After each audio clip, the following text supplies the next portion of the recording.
ketadi. Bu sinf piyolarda hozir yarmini biz butun qilish uchun mana shu qo'lingizdagi savollarga javob to'liq berib, to'g'ri bera olsangiz, demak piyolamiz butun holatga keladi. To'g'rimi? Buning uchun biz diqqat bilan savolimizni o'qiymiz va to'g'ri savolga javob berishga harakat qilamiz. Marhamat o'qing. Siz qachon mehmonga borgansiz? Marhamat. Siz qachon mehmonga borgansiz? Men 7-mart kuni mening bolamning tug'ilganiga bordim. U 11 yoshga kirdi. O qanaqasiklar bo'lsa,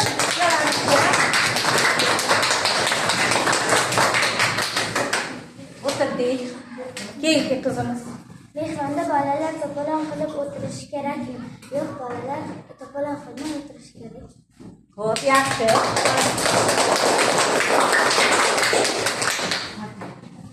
Mehmonga borganda aqlli bo'lish kerakmi? Ha, aqlli bo'lish kerak.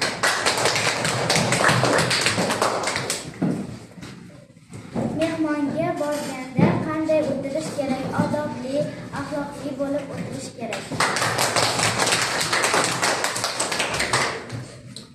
Savolimizni o'qiymiz. Mehmonga borganda turib yurish kerakmi? Yo'q, joyida jim o'tirish kerak.